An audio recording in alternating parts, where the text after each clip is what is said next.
अब एक बात सावधानी से सुनिएगा,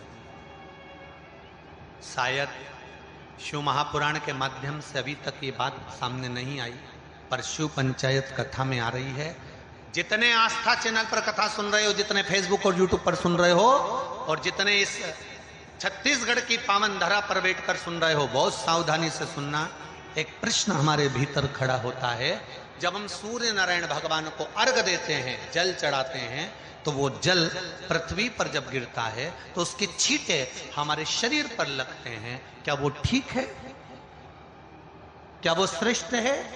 तो शिव महापुराण की कथा कहती है, जब हम सूर्य को अर्घ देते हैं, सूर्य को जल चढ़ाते हैं, वो पानी जब पृथ्वी पर गिरता है, उसके छींटे हमारे शरीर पर लगते हैं, तो वो श्रेष्ठता का भाव निर्मित करते हैं, वो गलत नहीं हो सकता। कारण अब वो भी समझ लीजिए।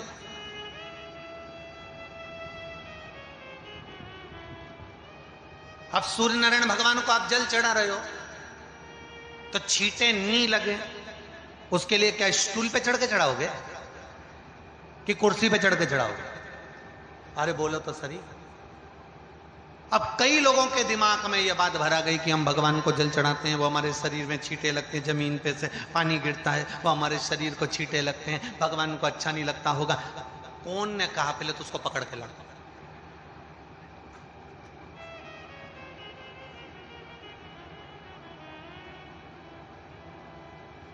क्योंकि मेरे राम जी महाराज, मेरे भगवान कृष्ण, बड़े बड़े संत, साधु, सन्यासी, तपस्वी, साधक, उपासक जितने भी हुए, जिन्होंने सूर्य की आराधना करी, इन्होंने टेबल पे चढ़कर या कुर्सी पे चढ़कर जल नहीं चढ़ाया, इन्होंने पृथ्वी पर खड़े होकर ही, क्योंकि पृथ्वी तत्व के देव हैं शिव। जब हम मृत्यु लोक पर खड़े होकर, पृथ्वी पर खड़े होकर भगवान शंकर का भाग पृथ्वी तत्व को धारण कर कर जल को हाथ में लेकर जब समर्पित करते हैं, और जो जल नीचे गिरता है वो शरीर पर अगर लगता है तो हमको उसका आशीर्वाद ही प्राप्त होता है, दोष नहीं लगता। पर लोगों ने इसको विपरीत कर दिया। कि कौन ने विपरीत करा? कई लोगों ने इसको विपरीत कर दिया। कौन ने विपरीत करा? तो जो दूसरे धर्म के लोग होते हैं, जिनको हिंदू धर्म से नफरत होती है और जो हिंदू धर्म की पूजन, सेवा, अर्चना को समाप्त करना चाहते हैं, वो धीरे धीरे धीरे धीरे कहने लगे कि सूर्य को जल चढ़ाओगे तो शरीर में लगेगा, शरीर में लगेगा तो दोष लगेगा। इसको कह कहकर घर घर में सूर्य को जल चढ़ाना लोगों ने बंद कर दिया कि आप जल चढ़ाएंगे तो दोष लगेगा, शरीर पे छींटा लगेगा, शरीर को ऐसा लगेगा। ये दोष नहीं है। कितनी सुंदर बात है महाराज। सूर्य नारायण भगवान को जब जल चढ़ाया जाता है, हाथ सिर से 8 इंच की दूरी पर होना चाहिए। जम के बोलिए, सिर से कितना ऊंचा होना चाहिए? 8 इंच ऊपर अपना हाथ होना चाहिए मस्तक से सूर्य को जल चढ़ाते समय। और ना चांदी का, ना स्टील का, ना लोहे का, ना प्लास्टिक का, ना कांच का, ना सोने का कोई बर्तन, ना कांसे का, ना एल्युमिनियम का, ना पीतल का, केवल एक पात्र होना चाहिए, वो है तांबे का। काय का पात्र होना चाहिए? तांबे का पात्र। और सूर्य नारायण भगवान को जब 8 इंच ऊपर तुम्हारा हस्त है, और जब हम सूर्य को जल चढ़ा रहे हैं, कैसे जल चढ़ाना है वो भी समझ लीजिए। अगर कोई कैंसर का मरीज है, जिसके चेस्ट में कैंसर आ गया हो, लेफ्ट में, राइट में कहीं पर कैंसर आ गया हो, या कोई गठान आ गई हो, तो महाराज आप जल चढ़ाते समय उस जल की धार को सूर्य भगवान को जब चढ़ा रहे हो, तो धार आपकी गठान की ओर जाना चाहिए, जिससे सूर्य की किरण उस जल में से आपके उस स्थान पर पड़े, उस जगह पर पड़े जहां पर गठान है। महाराज आप लगातार जल तो चढ़ाना चालू करो, अच्छे अच्छे डॉक्टर फेल हो जाएंगे और कह देंगे गठान ठीक हो गई। आपका लीवर और किडनी गड़बड़ कर रहा है, आप प्रतिदिन, आपका स्वास्थ्य गड़बड़ रहता है, आप प्रतिदिन ये ज्योतिष शास्त्र के अंतर्गत, रत्न शास्त्र के अंतर्गत, ये रत्न शास्त्र, ज्योतिष शास्त्र, रंग शास्त्र जो हमारे यहाँ है, रंगों के हिसाब से ये जितने रत्न होते हैं, माणिक हुआ, मोती हुआ, नीलम हुआ, मूंगा हुआ, पुखराज हुआ, ये क्यों कहते हैं ये पीला है, ये सफेद है, ये नीला है, ये लाल है, इसको शरीर में क्यों पहनाते हैं? उसका कारण होता है कि जब शरीर में पहनते हैं सूर्य की किरण उसमें पड़ती है, हमारे शरीर पर वो कलर का इफेक्ट पड़ता है, उस कलर को शरीर पर लगता है, और शरीर पर लगता है तो हमारा शरीर धीरे धीरे, हमारी जो इंद्रियां हैं वो सही होने लगती हैं, काम सही होने लगता है। तो आप कहते हो ना सब, मैं कौन सा नक पहनूं, मैं कौन सा मोती पहनूं, मैं कौन सा पुखराज पहनूं, मैं कौन सा नीलम पहनूं, वो ज्योतिष शास्त्र के अंतर्गत, रत्न शास्त्र के अंतर्गत जितने रत्न हम पहनते हैं ये केवल उस किरण के लिए ही तो पहनते हैं कि जो सूर्य की किरण मिले, उस किरण का प्रभाव हमारे शरीर पर पड़े।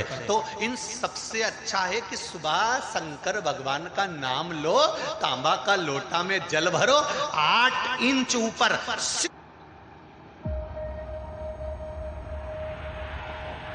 It all started from here. सिर से हाथ होना चाहिए, और सूर्य नारायण भगवान का दर्शन साधारण नहीं, जो जल तुम चढ़ा रहे हो वो जल की जो धार आ रही है उसमें सूर्य का दर्शन होना चाहिए, तो कैंसर की बीमारी कभी नहीं हो सकती। लीवर, किडनी, हार्ट, आपके हार्ट में अगर तकलीफ है, डॉक्टर ने कह दिया कि इसमें नस चोक है, आपको कहीं ना कहीं छल्ला डलेगा, आपको कह दिया इसमें कुछ ना कुछ प्रॉब्लम आ रही है, आप सूर्य को अर्घ देना चालू कर दो, सूर्य को जल चढ़ाना चालू कर दीजिए। आप सूर्य को जल चढ़ाओ, वो जल की जो तरंग आ रही है, वो जल जो निकल कर जा रहा है, उसकी जो किरण आपके हृदय पर, आपकी छाती पर पड़ रही है, नाड़ियों में पड़ रही है, नसों में पड़ रही है, उसका बल देखो तो सही। 1 महीना लगातार चढ़ाओ तो 15 दिन 20 दिन कर तो देखो। क्यों राम जी महाराज जल चढ़ाते थे, क्यों भगवान कृष्ण जल चढ़ाते थे सूर्य को, क्यों दशरथ जी महाराज जल चढ़ाते थे, क्यों कश्यप ऋषि जल चढ़ाते थे सूर्य को, सारे 33 कोटि देवता, सारे ऋषिवर, साधु संत सन्यासी तपस्वी साधक उपासक सब भगवान सूर्य को अर्घ दिया करते थे। क्यों देते थे, किस लिए?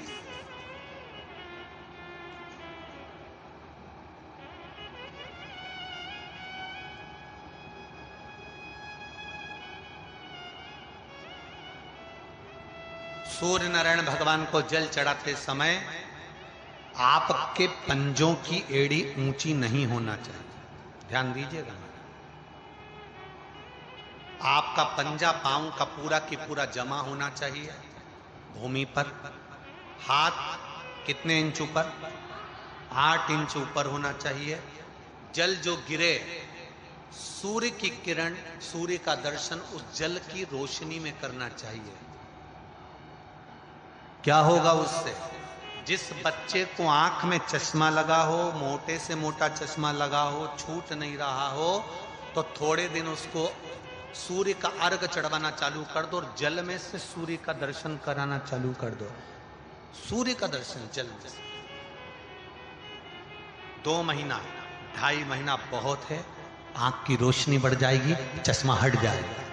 आप कर देखिए। अब एक प्रश्न और खड़ा होता, सूर्य को अर्घ देने। गुरुजी, पंचदेव पंचायत में सूर्य नारायण भगवान शंकर की पंचायत में हैं। सूर्य नारायण को हम फ्लैट में रहते हैं, हम फ्लैट के अंदर रहते हैं, तो हम फ्लैट में रहते हैं, हमारे यहाँ अगर छज्जा नहीं है, हमारे यहाँ जगह नहीं है, तो हम सूर्य को अर्घ कैसे दें?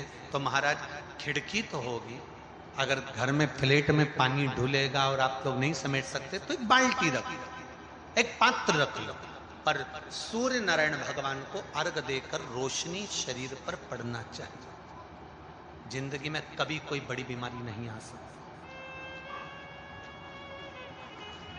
कितने लोग देते हैं सूर्य को अर्घ? जरा हाथ उठाओ।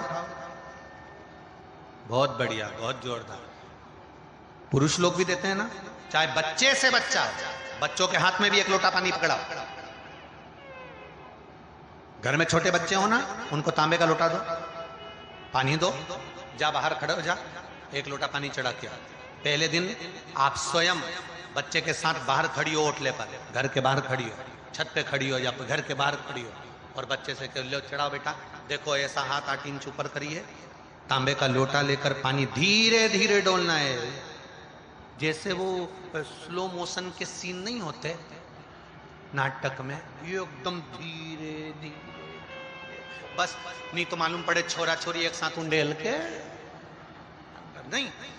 जल चढ़ाते समय उस पानी में से सूर्य की किरण पड़ना चाहिए, सूर्य की। एक बात और कहना चाहूंगा, अगर आप लोग स्वीकार करेंगे तो, अगर कहीं आपको लगता हो कि बच्चा